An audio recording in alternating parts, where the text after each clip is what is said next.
Hello மக்களே, நேற்று இன்ஸ்டாமார்ட்டில் கொஞ்சம் மளிகை சாமான் வாங்கலாம்னு சொல்லிட்டு வாங்கினேன். மளிகை சாமான்னா பெருசாலாம் எதுவுமே இல்லை. முக்கியமாக பன்னீர், அப்புறமேட்டுக்கு கொஞ்சம் வெங்காயம், தக்காளி தீர்ந்து போச்சு.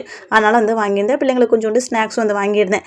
முக்கியமாக நான் ஏன் இதை வாங்கினேன் அப்படின்னா, எங்கள் வீட்டு பக்கத்தில் இருக்கிற கடை இல்லை. ஒரு வாரமாக அந்த கடையை பிடிக்க போயிட்டாரு, சொல்லாமல் போயிட்டாரு. சொல்லியிருந்தால் முன்னாடியே வாங்கி வச்சுருப்பேன்.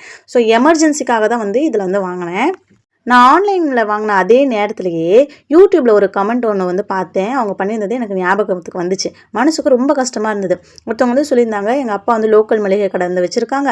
ஆனால் இப்போது வர்றவங்க எல்லாரும் நான் டிமார்ட்டில் தான் மாதம் பூரா வாங்குவேன், அவசரத்துக்கு மட்டும்தான் உங்கள் கடையில் வாங்குறேன்னு சொல்லிட்டு ரொம்ப அசிங்கமாக நினச்சி பேசுகிறாங்க அப்படின்னு ரொம்ப வருத்தப்பட்டு சொல்லியிருந்தாங்க. இதை தான் நம்ம கொஞ்சம் யோசிக்கணுங்க. ஆன்லைனில் வாங்குறதோ சூப்பர் மார்க்கெட் போகிறதோ தப்பு கிடையாது. நம்ம வசதிக்கு ஏற்ற மாதிரி ஆஃபர் இருக்கிற இடத்துல நம்ம வாங்குகிறோம். ஆனால் அதுக்காக நம்ம தெருக்கோடியில் இருக்கிற அண்ணன் கடையோ அக்கா கடையோ கேவலமாக நினைக்கக்கூடாது. நீங்கள் யோசிச்சு பாருங்களேன், நடு ராத்திரி ஒரு அவசரம், உடம்பு சரியில்லை அப்படின்னா மாத்திரை வாங்குவோம், இல்லை திடீர்னு வீட்டுக்கு விருந்தாளி வந்தால் பால் பேக்கெட் வாங்குவோம். நம்ம ஓடுறது நம்ம வீட்டு பக்கத்தில் இருக்கிற லோக்கல் கடைக்கு தான்.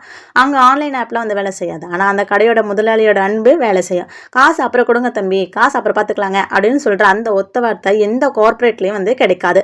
எனக்கு பக்கத்தில் கடை இல்லாததுனால நான் ஆன்லைனில் வாங்க வேண்டியதாயிடுச்சு. ஆனால் உங்கள் வீட்டு பக்கத்தில் லோக்கல் கடைகள் இருந்தால் தயவு செஞ்சு அவங்களையும் ஆதரிங்க. அவங்கக்கிட்ட போய் நான் அங்கே வாங்குறேன் இங்கே வாங்குறேன்னு அவங்க உழைப்பை சின்னதாக பேசி காயப்படுத்த வேண்டாம். ஆஃபர் தேடி பெரிய இடங்களுக்கு போங்க, தப்பில்லை. ஆனால் நம்ம வாழ்வாதாரத்தோட கலந்துருக்கிற இந்த லோக்கல் கடைகளையும் மறந்துடாதீங்க.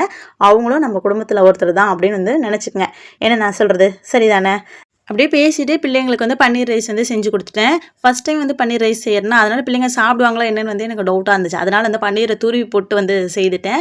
ஸ்நாக்ஸ்க்கு சிம்பிளாக பேன் கேக் செஞ்சிடலாம்னு சொல்லிட்டு பேன் கேக் செய்துட்டேன். எப்பயுமே கடை ஸ்நாக்ஸே ரொம்ப நாளாக கொடுத்துட்டே இருக்க மாதிரி தோணுச்சு. அதனால் பேன் கேக் செய்து கொடுத்துட்டேன். பிள்ளைங்களுக்கு நல்லா சுட சுட பன்னீர் பட்டர்லாம் போட்டு பட்டர் போடல, பட்டாணியெல்லாம் போட்டு பன்னீர் ரைஸ் செய்து பேக் பண்ணியாச்சு. தாஜ்மஹால் பற்றி ஒரு வீடியோ போட்டிருந்தேன். அதுக்கு நிறையா பேர் புதுசாக சப்ஸ்கிரைப் பண்ணியிருக்கீங்க. உங்கள் எல்லாருக்கும் என்னுடைய மனமார்ந்த நன்றிகள்.